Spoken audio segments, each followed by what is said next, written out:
रफ्ता रफ्ता ये ज़माने का सितम होता है, रफ्ता रफ्ता ये ज़माने का सितम होता है, एक दिन रोज़ मेरी उम्र से कम होता है। जी हाँ दोस्तों, आपका हर एक दिन आपकी उम्र को कम कर रहा है। दोस्तों, अमीर बनना और अमीर दिखना दोनों में बहुत बड़ा फ़र्क होता है। यानी कि अगर मैं इसको फिर से एक बार दोहराना चाहूँ कि अमीर बनना और अमीर दिखना दोनों में बहुत फ़र्क होता है। मुझे नहीं पता कि आप कितने सालों से काम कर रहे हैं, यानी कि आप पैसे के लिए काम कर रहे हैं, आप पैसे को कमा रहे हैं, लेकिन मैं अगर आपसे एक लाइन में पूछूं कि अभी तक आपने कितने पैसे को बचाया है, तो शायद ज़्यादातर लोगों के पास आज अकाउंट में 1 लाख रुपया भी नहीं होगा, है कि नहीं। तो दोस्तों, ये चीज़ आज इस वीडियो में बात करने वाला हूँ, ये आपके लिए बहुत ही ज़्यादा समझने वाली बात है और इस वीडियो को पूरा मिस नहीं करना है, पूरा देखना है। कुछ मैं ऐसे पॉइंट आपको बताने वाला हूँ जिससे अगर आप चाहेंगे, उस पर अगर आप थोड़ा सा ध्यान देंगे तो एक अच्छी अर्निंग के साथ साथ में आप एक अच्छी सेविंग भी कर पाएंगे। दोस्तों, आज मैं आपको 2 पॉइंट पहले बताना चाहूँगा कि ज़्यादातर लोग जो पैसे कमाते हैं उसको खर्च कैसे करते हैं। जैसे अमूमन ज़्यादातर लोग को एक चीज़ समझना है कि एसेट और लायबिलिटी के बारे में समझना है। बहुत सारे वीडियोस में, या हो सकता है आपने इसके बारे में सुना होगा कि हमें एसेट्स पे काम करना चाहिए, लायबिलिटीज़ के ऊपर ज़्यादा हमें फोकस नहीं करनी चाहिए। लेकिन मैं अगर एक सिंपल लाइन में और एक सिंपल भाषा में आपको मैं समझाना चाहूँ तो आपको समझ में आ सकता है बहुत ही आसान तरीके से कि यानी कि जो हमारे अर्निंग, यानी कि जो हम लोग पैसा कमाते हैं उसको हम लोग खर्च कहाँ पर करते हैं। यानी कि लायबिलिटीज़ वो होती है जो हमारी जिम्मेदारियाँ होती है, जो हम अपनी ज़रूरतों पर पैसा खर्च करते हैं, वो हमारी जिम्मेदारियाँ होती हैं, हमारी लायबिलिटीज़ में आती हैं। लेकिन कुछ चीज़ों पे हम लोग और पैसा खर्च करते हैं जो शायद हमारे लिए उतनी ज़रूरी नहीं होती हैं, यानी कि वहाँ पे हमारा सिर्फ पैसा खर्च होता है। और एसेट्स वो चीज़ होता है जो हमें पैसा देता है। अगर सिंपल भाषा में समझें कि लायबिलिटीज़ वो चीज़ होती है जहाँ पे हम पैसे को खर्च करते हैं और हर महीने वहाँ पे हमारा पैसा इन्वेस्ट होता है, यानी खर्चा होता ही होता है। और एसेट्स वो होता है कि जहाँ पे हम पैसा को अगर हम खर्च करते हैं तो आने वाले समय में वो हमें और पैसा बना के देता है। फॉर एग्जांपल हम समझते हैं कि अगर हम मान के चलिए कोई कार को ख़रीदते हैं, ठीक है, तो अगर हम कोई कार को ख़रीदते हैं, आप कुछ भी प्लानिंग कर सकते हैं। बहुत सारे लोग बढ़िया मोबाइल, एक महंगी मोबाइल को ख़रीदते हैं जिसकी उनकी ज़रूरत नहीं भी होती है। कुछ लोग बड़ी टीवी को ख़रीदते हैं, यानी कि कुछ न कुछ चीज़ों को लोग ख़रीदते हैं जो उनके एक तरीके से लायबिलिटीज़ है। लायबिलिटीज़ मतलब वो आपको कोई अर्निंग देने वाली नहीं है। मान के चलिए अगर आप कोई कार को ख़रीदते हैं तो सबसे पहली चीज़ तो ये है कि जो कार है वो समय के साथ में उसकी वैल्यू कम हो जाएगी। यानी कि जो आज उसकी वैल्यू है वो 2 साल बाद, 3 साल बाद, 4 साल बाद उसकी वो वैल्यू नहीं रहेगी, उसकी रेट डाउन होते चले जाएगा, उसकी वैल्यू कम होगी। दूसरा ये है कि अगर जब आप कार खरीदते हैं तो उसमें आपको हर महीने पैसा भी खर्च करना पड़ता है। जैसे उसमें आपका पेट्रोल का पैसा खर्च होगा, आपका उसमें जो सर्विसिंग करवाएंगे उसका पैसा खर्च होगा, आपको साल के अंदर आपका उसका अपना इंश्योरेंस वगैरह भी करवाएंगे, वो भी आपका खर्च होगा। तो ये सारी चीज़ें क्या होगी, वहाँ पर आपके पैसे को खर्च करती हैं। लेकिन सपोज दैट अगर आप उसी पैसे को किसी एक प्रॉपर्टी पे खर्चा करते हैं, अगर कोई आप प्रॉपर्टी खरीदते हैं तो वहाँ पे क्या होता है कि समय के साथ साथ में उस प्रॉपर्टी की वैल्यू बढ़ेगी, उसकी कीमत बढ़ती चली जाएगी। यानी आज उसकी कीमत कुछ और है तो आने वाले समय में उसकी कीमत कुछ और होगी, वो महंगी होगी, उसकी वैल्यू बढ़ेगी। और दूसरा ये है कि ये आने वाले समय में आपके पास में पैसे लेके आएगी, यानी कि आपके पैसे को देगी, यानी आपको आने वाले समय में एक अच्छा मुनाफा, एक अच्छा रिटर्न आपको देगी।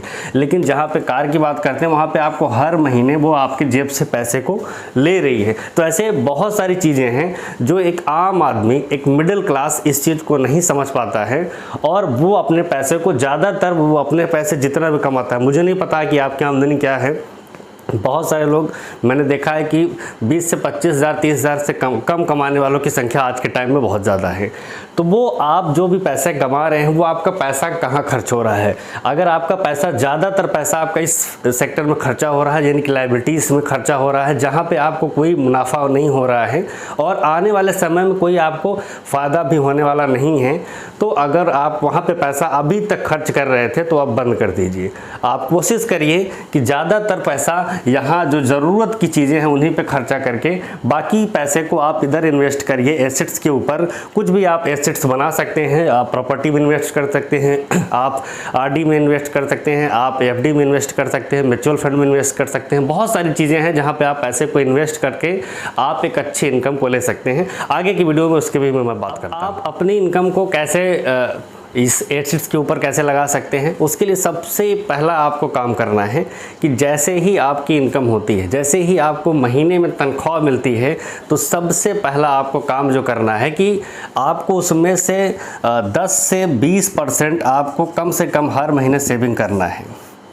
ये आपको अभी से इस पे प्लान करना चालू करना है। मुझे नहीं पता आपकी इनकम कितनी है, 10,000, 20,000, 30,000, जो भी इनकम है उसके अकॉर्डिंग आप अपनी ज़रूरत के हिसाब से सबसे पहले आप ये काम करिए कि किसी भी कीमत पे आपको कम से कम तो 10%, अगर हो सके तो 20% हर महीने की सेविंग करना है। और ये तब करना है जैसे ही आपकी इनकम मिलती है तब, क्योंकि ज़्यादातर लोग क्या करते हैं, जैसे उनकी इनकम मिलती है तो पहले से ही खर्चे रहते हैं, उनकी कुछ ज़रूरतें रहती हैं, उनकी लिस्ट रहती है, जैसे घर में सारी चीज़ों को लाना है, बच्चों की फ़ीस देना है, और भी कुछ बीमारियों में पैसा खर्च हो जाता है, और बहुत सारी चीज़ें हैं जो उनकी नीड होती है, वहाँ पे खर्चा होता है। फिर कहीं ना कहीं में कुछ लोगों के ऊपर ऑलरेडी कुछ न कुछ EMI चलती रहती है, वहाँ पे उनका चला जाता है। कुछ लोग अगर रेंट पे रहते हैं तो उनका रेंट का पैसा चला जाता है। कुछ लोग पेट्रोलिंग के लिए भी पैसा रखते हैं, यानी कि बहुत सारी चीज़ों में ऑलरेडी खर्च हो जाता है। तो हमारे पास में महीने की एंडिंग आते आते हम ये सोचते हैं कि पहले सारी चीज़ों को निपटा दें, फिर जो बचेगा उसको हम सेव करेंगे। लेकिन रियलिटी ये है कि लास्ट में कुछ बचता ही नहीं है, तो सेव क्या करेंगे, है कि नहीं। तो आपको सबसे पहला काम यही करना है कि जैसे आपकी आमदनी आती है, जैसे आपका तनख्वाह आती है, जैसे आपको पेमेंट मिलता है, तो उसमें से आपको 10% या फिर 20%, 20% आपको पहले तुरंत सेव करके रख लेना है। ये आपको एक ऐसे अकाउंट में रखना है जहाँ पे आपका UPI ना चलता हो। क्योंकि होता क्या है कि अगर हम किसी ऐसे अकाउंट में पैसा रख देते हैं जहाँ पे हम UPI यूज़ करते हैं, तो थोड़ी सी भी इमरजेंसी आती है तो हम उसमें से पैसा ट्रांसफ़र कर लेते हैं। और अगर हम इसको ऐसे अकाउंट में रखेंगे जहाँ पे UPI नहीं चलता होगा, हम यानी कि मोबाइल से ट्रांजेक्शन नहीं कर पाएंगे, तो वो पैसा सेव रहेगा। तो आपको अपने माइंड में एक चीज़ क्लिक कर लेनी है कि जैसे ही आपकी आप ये मान के चलिए सिंपल भाषा में कि आपकी अब जो इनकम है वो 10 से 20% अब कम ही आ रही है, जो इनकम बचती है उसी में आपको सारी चीज़ों को मैनेज करना है। ये आपको सबसे पहला स्टेप पे काम करना है, यानी कि 10 से 20% आपको तुरंत बचाना है जिस दिन भी आपका पेमेंट मिलता है। अगर आप इसको बचाते हैं तो आप आने वाले समय में आप कुछ समय के अंदर देखेंगे कि एक अच्छी सेविंग होगी, और इस पैसे को आप बचा करके एक ऐसी जगह पे इन्वेस्ट करिए जहां पे आने वाले समय में आपको एक अच्छा रिटर्न मिल सकता है। दूसरे पॉइंट की अगर मैं दोस्तों बात करता हूं तो सबसे ज़रूरी पॉइंट है आज के टाइम पे कि आपको शो ऑफ की ज़िंदगी से बाहर आना है। जी हाँ, आज का जो मिडिल क्लास है वो ऐसे ही ये मिडिल क्लास, यानी कि हम लोग क्या करते हैं, शो ऑफ में थोड़ा सा हमारा पैसा ज़्यादा चला जाता है। दिखावे की ज़िंदगी से हमें बाहर आनी है, यानी कि दिखावा हमें कम करना है। जैसे हम देखते हैं कि कोई हमारा फ्रेंड है, उसका हमने देखा उसने एक वॉच खरीदी, सपोज दैट एग्जांपल, उसने एक वॉच खरीदी। अब वो हमने वॉच देखा कि हाँ ये तो बढ़िया 4-5 हज़ार की वॉच है, बहुत अच्छे अच्छे फीचर हैं। अब मेरे मन में भी ये आने लगा कि जब मैं अगली बार मेरा पेमेंट मिलेगा ना, तो मैं भी एक वॉच खरीदूँगा ऐसे ही। जबकि उस वॉच से आपका कोई बहुत ज़्यादा ऐसा कुछ काम रुकने वाला नहीं है, यानी कि आपको बहुत ज़्यादा उसकी नीड नहीं है, ज़रूरत नहीं है। लेकिन शो ऑफ के लिए, दिखाने के लिए, वैसे बहुत सारे लोग क्या करते हैं, महंगे महंगे ब्रांडेड कपड़े, महंगे महंगे ब्रांडेड जूते, महंगे महंगे आईफोन उसको खरीदते हैं, जिसकी यानी कि उनको ज़्यादा ज़रूरत अभी नहीं है। यानी कि अगर वो उतना पैसे की चीज़ को ना भी खरीदें तो भी उनका काम चल सकता है। आप सपोज करिए कि आप 5,000 के जूते और 10,000 के कपड़े को पहन करके अगर आप बस और ऑटो में ट्रेवल करते हैं या फिर आप मेट्रो से जाते हैं, तो आप किसको दिखाने के लिए कर रहे हैं, यानी कि आप किसको लग्जरी फील करा रहे हैं। आप केवल और केवल अपने आप के लिए ही, अपने आप को ही आप नुकसान पहुंचा रहे हैं। क्योंकि जो व्यक्ति अगर 10,000 20,000 के जूते पहन रहा है और अच्छे अगर वो 10-20 हज़ार के कपड़े को पहन रहा है, तो फिर वो ऑटो से नहीं चलेगा, फिर वो मेट्रो से नहीं चलेगा, है कि नहीं। वो फिर वो मर्सिडीज से उतरेगा, BMW से उतरेगा, तो फिर लोग उसको देखेंगे। लेकिन मिडिल क्लास कहीं ना कहीं शो ऑफ के चक्कर में, लोगों को दिखावे के चक्कर में इस पर पैसा अपना इन्वेस्ट कर देता है, जहाँ पे उसको कोई रिटर्न मिलने वाला नहीं है। मैं अगर आपको बताऊँ, आपके पास में ऐसे बहुत सारे कपड़े पड़े होंगे जिसको आपने कभी देखा होगा तो आपको लगा होगा कि यार खरीद लेते हैं, लेकिन एक बार दोबारा पहनते हैं तो फिर उसको छोड़ देते हैं। आज आपके पास में ऐसे बहुत सारे कपड़े पड़े होंगे जिसको आप 1-1 साल हो जाता है पहनते भी नहीं हैं, है कि नहीं। तो वो पैसा जो इन्वेस्ट हम लोग करते हैं शो ऑफ के लिए, दिखावे के लिए, वो चीज़ें आपको यहाँ पे बंद करनी है। एक छोटा सा एग्जाम्पल लेते हैं कि बहुत सारे लोग क्या करते हैं, जैसे कि कोई भी एक फंक्शन होता है ना, उसको बहुत अच्छे तरीके से सेलिब्रेट करते हैं।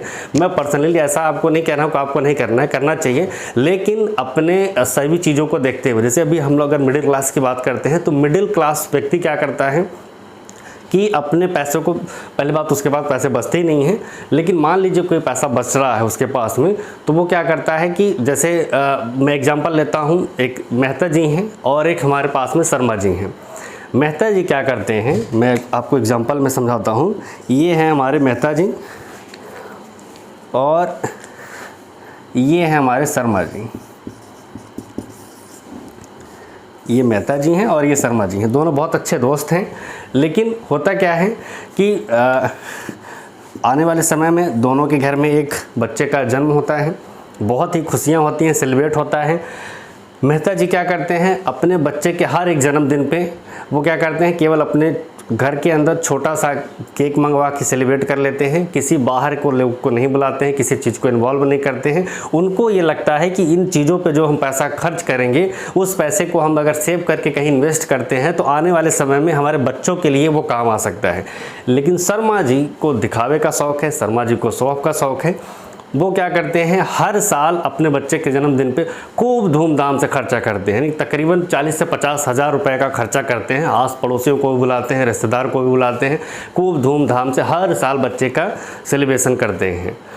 और कुछ समय बीतता जाता है, आने वाले 10 से 12 साल बाद, 15 साल बाद होता क्या है कि जो मेहता जी हैं वो क्या करते हैं, मेहता जी हर साल जैसे कि अपने बच्चे का जन्मदिन आता है तो वो उनका मानना ये था कि जो हम पैसा यहाँ पे आज इसके बर्थडे में सेलिब्रेट करने में खर्च करेंगे, उस पैसे को तो हम खर्च कर ही रहे हैं, वैसे भी अगर सेलिब्रेट करते हैं तब वो उस पैसे को खर्च ना करके उन्होंने क्या किया, कुछ पैसा उन्होंने एफडी में फिक्स किया, कुछ पैसा उन्होंने आरडी में फिक्स किया, कुछ पैसा उन्होंने म्यूचुअल फंड में फिक्स किया, कुछ पैसा उन्होंने प्रॉपर्टी में इन्वेस्ट करना चालू कर दिया, कुछ पैसे को ऐसे थोड़ा थोड़ा करके उन्होंने कई जगहों पे इन्वेस्ट करना चालू किया। 15 साल बाद क्या होता है कि मेहता साहब के पास में लगभग 10 लाख रुपए ऐसे सेव हो जाते हैं कि जो वो केवल और केवल जो पैसे वो एक सेलिब्रेशन में खर्च करते थे, उन्हीं पैसे को उन्होंने सेव करके इन्वेस्ट किया और 15 साल के बाद उनके पास में 10 लाख की सेविंग है। जबकि शर्मा जी के पास में वो हर साल बर्थडे के सेलिब्रेशन में 50,000 रुपये खर्चा करते थे और आज 15 साल के बाद उनके पास में कोई भी सेविंग नहीं है। तो मेरा कहने का मतलब ये है कि आपको शो ऑफ यानी कि दिखावे की ज़िंदगी से बाहर आना है, अपने रियलिटी पे आपको काम करना है। यानी कि आपको सबसे पहला, मैं ये नहीं बोल रहा हूँ कि आपको खर्चा नहीं करना है, सॉरी, खर्चा करना है, लेकिन सबसे पहले आपको इस मिडिल क्लास लाइफ से आपको थोड़ा सा ऊपर उठना है। आपको कुछ ऐसे एसेट्स बनाने हैं, जैसे मैंने आपको पहले बताया था, कुछ ऐसे आपको एसेट्स को क्रिएट करना है जो आपको हर महीना पैसा दे सके या आने वाले समय में एक अच्छा आपको इनकम दे सकें। अगर आपको पहले एसेट्स बना लेते हैं, तब अगर आप तब यहाँ पे आप खर्चा करते हैं तो उसके लिए आपको कोई दिक्कत नहीं होगी। तो यहाँ पे आपको सबसे पहली चीज़ ये समझनी है कि आपको शो ऑफ की ज़िंदगी से, आपको खर्चे से बचना है। फिजूल खर्ची यानी कि किसी भी चीज़ को आप तब तक ना खरीदें जब तक उसकी आपको बहुत ज़्यादा ज़रूरत ना हो, ख़ास तौर पे वो चीज़ें जो आपको कोई फ़ायदा देने वाली नहीं है। ठीक है, तो यहाँ पे आपको किसी के दिखावे के लिए, किसी को, जैसे मैंने आपको शुरुआत में बताया कि अमीर बनना और अमीर दिखना दोनों में बहुत फ़र्क होता है। आप अमीर दिखने के लिए पैसा इन्वेस्ट कर रहे हैं या फिर अमीर आप बनने के लिए इन्वेस्ट कर रहे हैं, ये आपके ऊपर निर्भर करता है। तो दोनों चीज़ें मैंने आपको बताई। और एक चीज़ जो आज के टाइम पर मिडिल क्लास ज़्यादातर लोग इसमें फंसता चला जा रहा है, जो मुझसे भी बहुत सारी पहले गलतियाँ हुई है जो मैंने देखा है, और उसके बाद जब मैंने रियलाइज़ किया और मैंने काफ़ी सारे चीज़ों को जब मैंने समझा कि आखिर एक मिडिल क्लास कैसे ही इस ट्रैप से बाहर नहीं निकल पाता है, कैसे वो इसी झंझट में फंसा ही रह जाता है, तो जब मैंने थोड़ा सा स्टडी किया, मुझे लगा कि ये चीज़ें मैंने गलत की और वो चीज़ें मैं आपसे शेयर कर रहा हूँ ताकि आप ऐसी गलतियों को बिल्कुल भी ना करें। और आप अपनी समस्या ये नहीं है कि आपकी इनकम कम है। बहुत सारे लोग बोलते मेरी इनकम कम है इसलिए मैं ये नहीं कर पा रहा हूँ। समस्या इनकम की नहीं है, समस्या ये है कि आप उस पैसे को कैसे खर्च करते हैं, ये सबसे ज़्यादा इम्पॉर्टेंट है। तो यहाँ पे आपको कुछ चीज़ें और ध्यान रखनी है। जैसे सबसे पहला काम ये करना है कि आपको क्रेडिट कार्ड और लोन और ऐसे फालतू की ईएमआई के चक्कर में नहीं फंसना है, क्योंकि शुरुआत में ये चीज़ें आपको अच्छी लगती हैं, लेकिन ये चीज़ें आपको ऐसे मकड़ के जाल में फंसा के रख देती हैं कि आप उससे बाहर ही नहीं निकल पाते हैं। क्योंकि बहुत सारे लोग को मैंने देखा है कि वो क्रेडिट कार्ड का बिल जब जो उनके पास में रहता है तो वो ऐसी चीज़ों पे खर्च करते हैं जिसकी ज़रूरत नहीं है। जैसे सपोज़ करते हैं आप कहीं घूमने गए या कहीं मॉल में गए, आपको कोई चीज़ अच्छी लग गई, अब आपके पास में पैसा तो नहीं है, लेकिन आपको याद आता है कि अरे यार मेरे पास ना तो क्रेडिट कार्ड पड़ा हुआ है, आपने क्रेडिट कार्ड उनको दे दिया और उस चीज़ को खरीद लिए जिसको आपको कोई ज़रूरत बहुत ज़्यादा नहीं थी, यानी उसके बिना भी आपका काम चल सकता था, लेकिन आपने उनको क्या किया, वो क्रेडिट कार्ड को दे दिया और उसने क्या किया, उससे आपका बिल बना दिया। और अभी तो आपको अच्छा लग रहा है, लेकिन जब अगले महीने उसकी ईएमआई आएगी, उसको भरने की बारी आती है, तो आपको लगता है यार पेमेंट्स में तो इतना पैसा कट जाएगा, मेरी ईएमआई में चला जाएगा। ऐसे बहुत चीज़ें होने लगती हैं। फिर क्या करते हैं लोग, एक क्रेडिट कार्ड की ईएमआई दूसरे क्रेडिट कार्ड से पे करते हैं, फिर दूसरे की ईएमआई कोई थर्ड पार्टी लोन ऐप से वहाँ पर ईएमआई पेड करते हैं। तो कुल मिला करके वो एक ऐसे दलदल में धंसते चले जाते हैं जहाँ पर सेविंग तो छोड़िए, वो लेन देन में ही इसी में परेशान रहते हैं।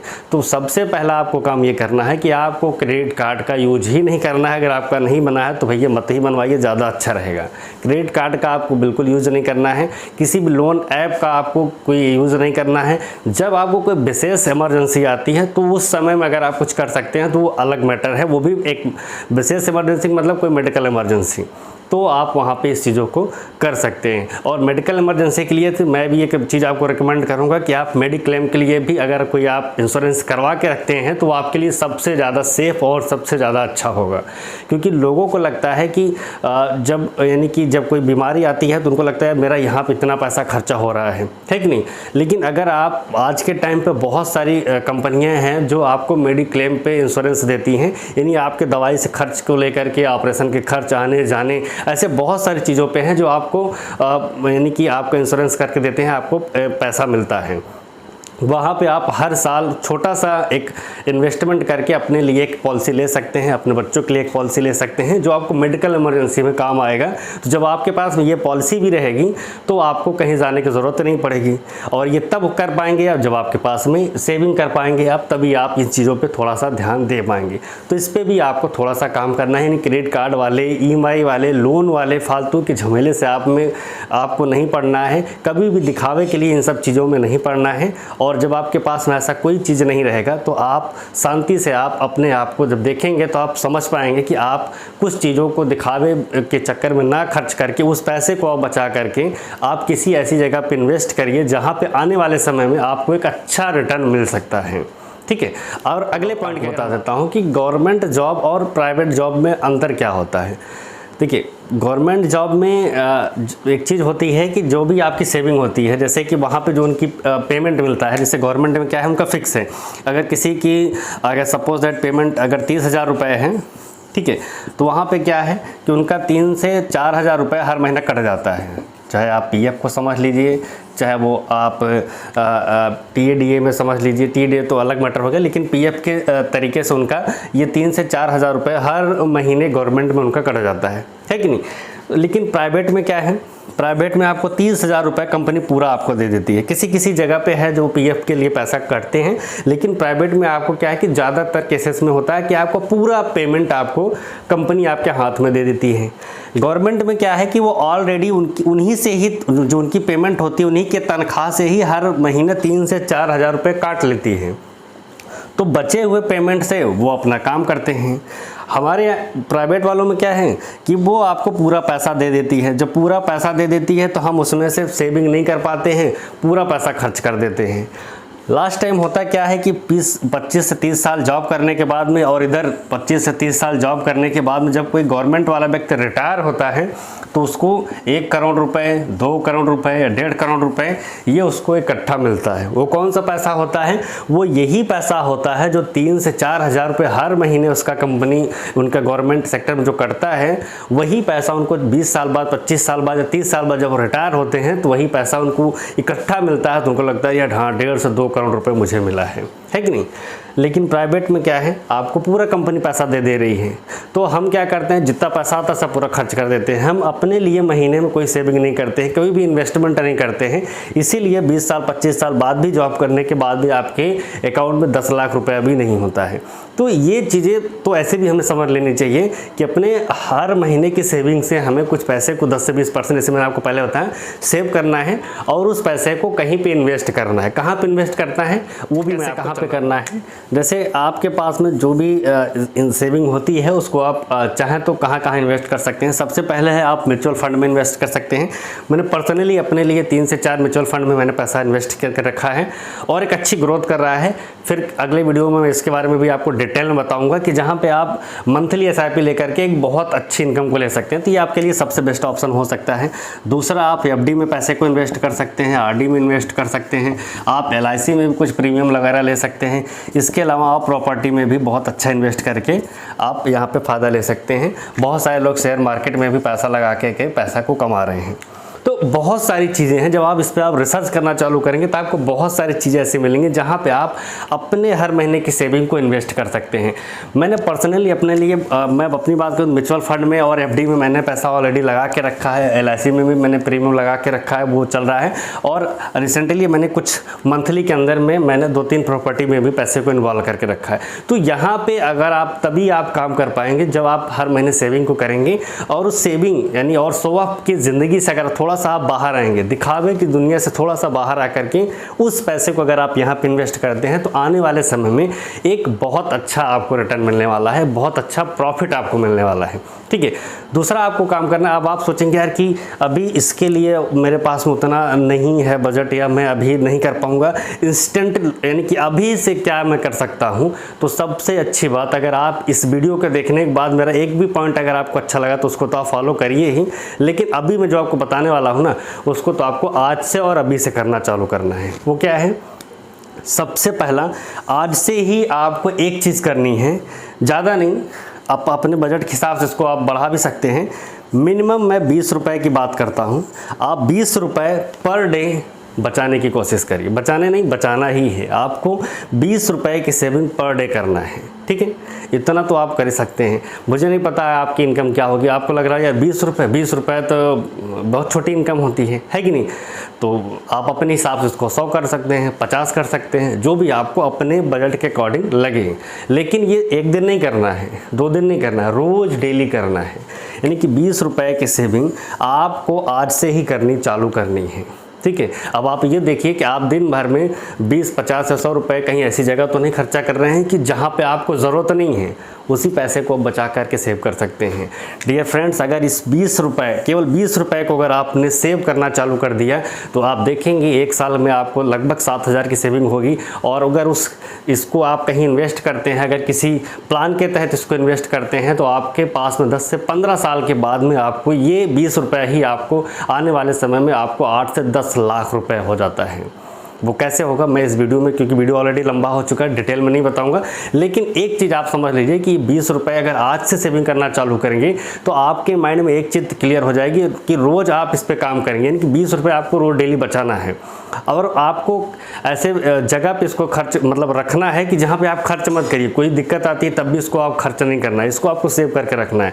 और मैंने पहले ही बताया कि आपको यूपीआई वाले अकाउंट में पैसे को इसको नहीं रखना है, क्योंकि जब ज़रूरत पड़ती है तो हम लोग ट्रांसफ़र कर लेते हैं। तो इसको ऐसी जगह पे रखना है जहाँ पे आपका यूपीआई लिंक ना हो, उस जगह पर आप इसको सेव करके रखिए। और महीना पूरा होने के बाद में जैसे आपके पास में जो इनकम होती है 20 रुपए के हिसाब से या 30 रुपए के हिसाब से, उस पैसे को आप इनमें से किसी भी जगह पे आप इन्वेस्ट कर सकते हैं। आगे बात करते हैं कुछ और चीज़ों पे। तो जो आपके लिए सबसे ज़्यादा इंपॉर्टेंट है उस पर आपको हमें बताने वाला एक पॉइंट और, अब वीडियो को फिर हम लोग ख़त्म करते हैं कि हम लोग अब मैंने कि कितना पैसा कहाँ खर्चा करते हैं हमें उसका कोई हिसाब नहीं है। मुझे अभी भी याद है मेरे नाना जी की एक आदत बहुत अच्छी थी कि वो क्या करते थे कि जो भी पैसा खर्च करते थे उसको डायरी में लिख के रखते थे। यानी कि वो 1 रुपया अगर कहीं टॉफ़ी पे भी खर्च करते थे तो उसको डायरी पे लिख लेते थे कि इस डेट पे मैंने 1 रुपये की टॉफ़ी यहाँ खर्चा की, 5 रुपये का मैंने बिस्किट खरीदा, 10 रुपये का मैंने ये खरीदा। तो ये चीज़ें हम अपनी लाइफ में नहीं करते हैं। और सबसे ज़्यादा आज के टाइम में सोचने वाली भी बात यही है कि आपके पास में ये हिसाब पूरा होना चाहिए कि सपोज करते हैं कि आपके पास में 1 महीने में आपको कहाँ से कितना पैसा आ रहा है उसका हिसाब आपको होना चाहिए, और आपने 1 महीने में कहाँ किस पर कितना पैसा खर्चा किया है उसका भी हिसाब आपके पास में होना चाहिए। मैं मानता हूँ कि ये व्यस्तता ज़्यादा होती है, पॉसिबल नहीं है। मेरी तरीके से आप इसका यूज़ कर सकते हैं। जैसे मैंने पर्सनली अपना व्हाट्सएप पे एक ग्रुप बनाया है, पर्सनली उसमें मैं ही हूँ, और कोई है नहीं। तो उसमें मैं क्या करता हूँ कि जब भी मेरे पास में, जैसे मैंने आज शुरुआत में कहीं पैसा खर्चा किया 10, 20, 50 कुछ भी, क्या पेट्रोल भरा 200 का, तो उसमें मैंने मैसेज कर दिया तुरंत कि मैंने आज के रेट में 200 का पेट्रोल भरा है। कुछ चीज़ों पर मैंने पता लगा खर्चा किया, वो भी मैंने डाल दिया कि मैंने ये किया। अगर मुझे कहीं से आज पेमेंट मिला तो मैंने उस पर भी मेंशन कर दिया आज मुझे ये पेमेंट मिला। तो इससे मैं महीने पूरा होने के बाद में फिर मैं देख पाता हूँ कि कहाँ से मुझे इनकम आई है और कितनी इनकम लगभग हुई है और कहाँ मैंने कितना पैसा खर्च किया है। खर्च करने पे ज़्यादा यहाँ पे आपको एक चीज़ अगर अब आप लिख के रखेंगे, आपके दिमाग में होगी, तो आप एक चीज़ समझ पाएंगे उस खर्चों में से आपने किस जगह पे ऐसा पैसा खर्चा किया है जो आपके लिए ज़रूरी नहीं था। यानी कि आपने ऐसी भी जगहों पे पैसा खर्चा कर दिया होगा कि जो आपके लिए वो ज़रूरी नहीं था, लेकिन आपने फिर भी खर्चा कर दिया। तो आपको नेक्स्ट मंथ में वो चीज़ें ध्यान में रहेंगी कि इस जगह पर उस पैसे को ना खर्च करके उसको आप बचा सकते हैं और उसको सेव करके आप आने वाले समय के लिए इन्वेस्ट कर सकते हैं। तो ये अगर आपके माइंड में जब लिखा होगा तो आपको ये चीज़ें आइडिया होगा। नहीं होगा तो बहुत सारे लोग कहाँ कितना पैसा खर्च करते हैं, उनके पास में कोई हिसाब नहीं रहता है। पेमेंट मिलते हैं तो उनके पास में बहुत खुशी रहती है कि पेमेंट मिला है, लेकिन जब एक हफ्ते बाद अपने आप को देखते हैं तो उनको लगता है कि यार पेमेंट तो कहाँ चला गया, उनको खुद ही नहीं पता रहता है। तो ये चीज़ें आप कर सकते हैं। बहुत एप्लीकेशन है जो आपको लिस्ट मेकिंग में काम कर पाएंगे, उस पर भी आप काम कर सकते हैं। तो दोस्तों मेरा आज का जो वीडियो को अगर मैं पूरी तरीके से अगर मैं लास्ट पॉइंट पर बात करूं तो जो चीज़ें मैंने आपको बताई हैं उसमें से मुझे नहीं पता आपको कौन सी चीज़ें अच्छी लगी हैं, लेकिन आप फोकस करिए कुछ चीज़ों पर। अगर आपको अच्छी लगी हैं, आपने अभी तक वो गलती की थी, तो उसको आज से ही आप उस पर ध्यान रखिए। और अगर कुछ स्टेप पे अगर आप काम कर सकते हैं तो आने वाले समय के अंदर आप देखेंगे बहुत बड़ा चेंज तो मैं नहीं बोल पाऊँगा, लेकिन हाँ 1 से 2 साल के ही अंदर आप अपने आप को आर्थिक रूप से मजबूत पाएंगे और आने वाले समय में आप मिडिल क्लास लाइफ से आप बहुत आगे निकल चुके होंगे। आपके पास में आने वाले समय के लिए बहुत अच्छी प्लानिंग होगी, बहुत अच्छी फ्यूचर होगा आपके लिए, जहां पे केवल आप मिडिल क्लास के उतनी ही पेमेंट से आप एक अच्छी फ्यूचर की आप सेविंग कर सकते हैं, एक सिक्योरिटी कर सकते हैं आने वाले समय के लिए। तो दोस्तों इस वीडियो में इतना ही। अगर आपको ये वीडियो नॉलेजेबल लगा है, आपको लगा है कि ये हर एक मिडिल क्लास तक पहुंचना चाहिए, तो आप इस वीडियो को ज़्यादा से ज़्यादा लोगों को शेयर करिए। ऐसे ही कुछ पॉइंट के साथ मैं आपको आने वाले वीडियो में और मिलूंगा। तब तक के लिए नमस्कार।